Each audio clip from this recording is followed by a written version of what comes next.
Gente, continuando aqui, agora vamos ver o caso do equilíbrio geral, considerando a oferta agregada clássica extrema.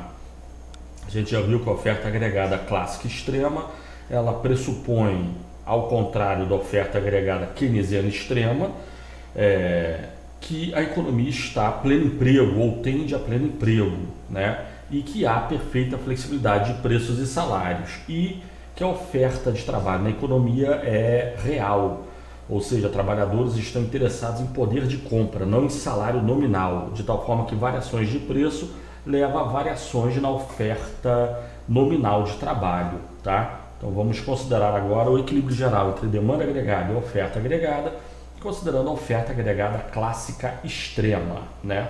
Mas então, voltando aos nossos gráficos, a gente tem o que? De novo, o primeiro problema é a definição do nível de preços. Ele vem da interação entre demanda agregada e oferta agregada. E digamos que haja esse equilíbrio e o equilíbrio tal que o nível de preço seja P0. A esse nível de preço, a gente vai ter no mercado de trabalho uma certa oferta de trabalho e uma certa demanda de trabalho. Para simplificar, vamos considerar que a oferta de trabalho é inelástica ao nível de pleno emprego, é também vertical. Não obrigatoriamente assim, a gente pode considerá-la positivamente inclinada. Só que como variações de preço levarão a variações da oferta de trabalho, então só para simplificar o gráfico, vamos considerar que a oferta de trabalho já é vertical. De tal forma que variações de preço que levam a variações de demanda de trabalho já leva a variações de salário nominal na mesma medida. É só para simplificar o gráfico aqui, tá?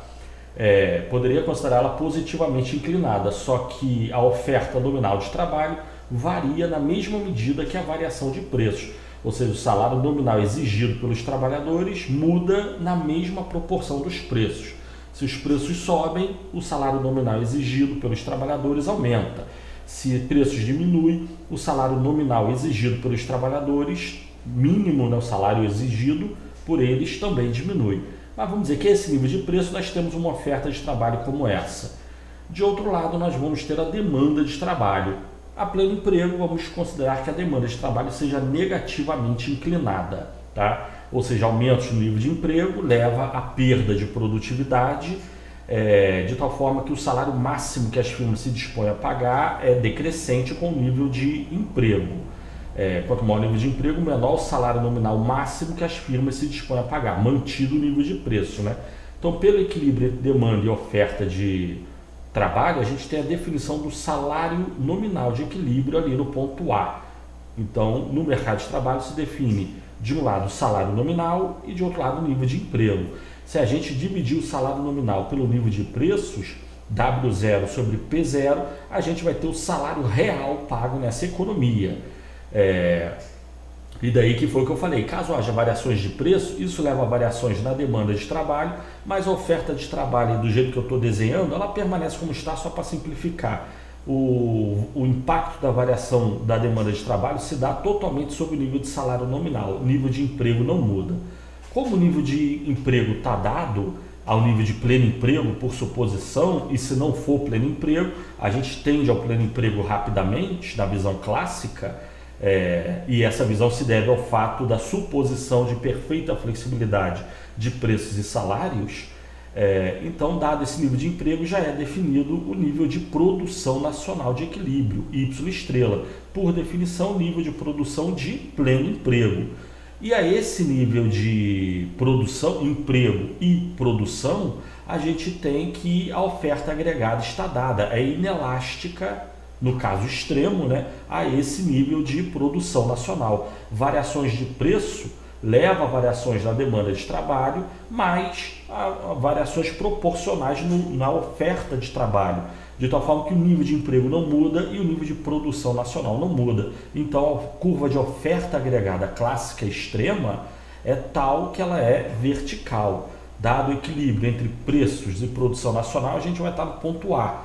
Mas caso haja variação de preço, na visão clássica, isso não levaria, pelo menos a longo prazo, a variações no nível de produção nacional. Foi o que eu falei no caso da oferta agregada keynesiana extrema, né? Lá, a oferta agregada keynesiana extrema é plana por simplificação. Aqui a clássica extrema também é vertical, mas é também simplificação. Na realidade tem uma certa inclinação, tanto a oferta agregada clássica, só que ela é quase vertical, e a keynesiana extrema também, ela tem uma certa inclinação, só que é quase plana, tá? Na visão clássica, a economia está a pleno emprego e tende a pleno emprego rapidamente. Na visão keynesiana, não é o normal da economia, mas por uma situação como a dos Estados Unidos dos anos 30, a economia estava profundamente arrochada. Mas isso é o que a gente viu nos vídeos anteriores, né? Vamos considerar aqui a oferta agregada clássica. Mas então nós temos a definição do nível de preço. A gente já está vendo que nessa economia, a nossa curva de demanda agregada vai passar por esse ponto A aí, cruzando a curva de oferta agregada, né? E é daí que vai surgir o nível de preço, de equilíbrio da economia.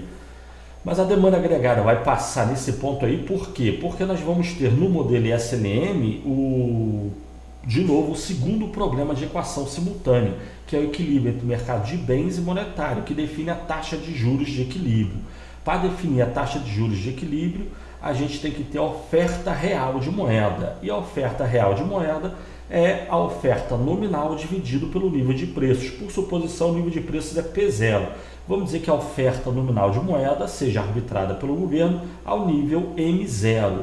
Então, se a gente dividir M0 por P0, esse é o volume de encaixes reais na economia, meios de pagamento reais na economia. E aí sim, da interação entre mercado de bens e mercado monetário, é definida a taxa de juros de equilíbrio simultâneo entre esses dois mercados. Vamos dizer que seja a taxa de juros e zero, tá? Então, esse nível de juros e zero, nós temos um certo montante de despesas autônomas, A barra menos B e zero. Dado esse montante de despesas autônomas, nós temos uma certa curva de demanda agregada, D a zero, e pelo equilíbrio do mercado de bens é definido justamente o nível de produção nacional de equilíbrio demandado, que é o Y estrela por suposição inicial, né? E daí nós temos o equilíbrio tanto no mercado de bens quanto ali no modelo SLM nós já temos também o ponto de equilíbrio do mercado de bens. Esse é um ponto de uma curva IS que passa por ali. Caso haja variações na taxa de juros, isso leva a variações nas despesas autônomas, demanda agregada, nível de produção nacional demandado de equilíbrio. Pelo ponto A passa uma curva IS, tá? De outro lado, a esse nível de renda Y estrela, nós vamos ter no mercado monetário uma certa demanda de moeda.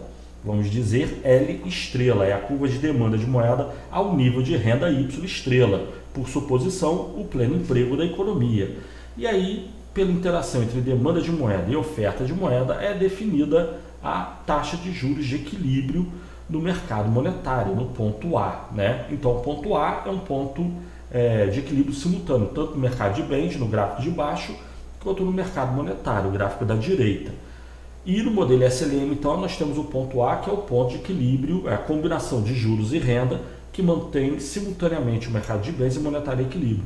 Por esse ponto A passa uma curva LM. Por quê? Porque havendo variações do nível de renda, caso houvesse, isso levaria a variações na demanda de moeda, dada a oferta de moeda, isso levaria a variação da taxa de juros. E a relação no mercado monetário entre variação de renda e variação de juros é positiva. Então, por esse ponto A passa uma curva LM, digamos LM0. Então, o ponto A é o ponto de equilíbrio, tanto lá no mercado de trabalho quanto no mercado de bens e monetário. E aí nós temos que, ao nível de preço P0, o nível de produção nacional demandado seria Y estrela, que é o nível de produção de pleno emprego. A questão é, caso houvesse variações do nível de preço lá no gráfico de cima, do meio em cima, a gente teria o que? Haveria, face à variação de preços, variação da oferta real de moeda, isso levaria a mantida a demanda de moeda, variação da taxa de juros, variando a taxa de juros, isso leva a variação de investimento, despesas autônomas, demanda agregada a cada nível de renda, o que varia o próprio nível de produção renda nacional demandado de equilíbrio. Então, por esse ponto A, passa uma curva de demanda agregada, DA0. E aí nós temos o equilíbrio geral da economia na visão clássica. a economia está a pleno emprego ou tende a pleno emprego, desvios do pleno emprego são rapidamente compensados por variação de preços e salários, de tal forma que a oferta agregada, foi o que eu falei, é uma simplificação, no caso extremo ela é vertical, mas no mundo real ela não é exatamente vertical, ela tende a ter uma inclinação quase vertical. Variações de demanda só levarão muito mais a variação de preços do que a variação de produção e emprego na economia. A economia tende a se manter a pleno emprego, mas o conceito de pleno emprego tem que voltar lá na primeira parte da matéria, a gente falou sobre isso, né? Na realidade é um conceito relativamente mal definido, diferentes pessoas podem definir de diferentes formas. A definição, além do que a estimação, quantificar qual é o pleno emprego, quanto é o pleno emprego da economia, a gente também falou isso aí, varia de tempos em tempos, de país para país, né? Países que têm uma maior cultura de trabalho, pleno emprego tende a representar uma parcela maior da população. Países que têm uma menor cultura de trabalho, pleno emprego tende a representar uma menor parcela da população trabalhando, né? País mais jovem, país mais velho, né? Diferentes países podem ter diferentes proporções de sua população total trabalhando e isso significar pleno emprego. Além do que, ao longo do tempo, o próprio nível de pleno emprego em diferentes países também muda, né? Então, a definição de pleno emprego, lembrando lá da primeira parte da matéria, seria aproximadamente o nível médio histórico de pessoas que trabalham numa economia em perfeito funcionamento. Então seria a média dos equilíbrios de emprego, do nível de emprego de equilíbrio ao longo do tempo, tá? Mas esse aí então seria a visão, o equilíbrio geral da economia na visão clássica, tá? Oferta agregada tende a ser inelástica e demanda agregada, a elasticidade de menor importância. A própria demanda agregada, na visão clássica, como a gente viu na primeira parte da matéria, ela é relativamente ou completamente irrelevante no sentido de definir nível de produção e emprego na economia nacional. A demanda agregada só serve para definir nível de preços, salários e, se muito, taxa de juros, pois ela vai impactar preços e dos preços ela impacta a oferta real de moeda. E dadas as condições do mercado monetário, a gente vai ter a definição da taxa de juros. Mas o que interessa mesmo, as variáveis reais, que é produção e emprego, isso, na visão clássica, a demanda agregada não impacta. Demanda agregada só impacta o que é conhecido como variáveis nominais da economia, salários e preços, e taxa de juros, né? Nominal.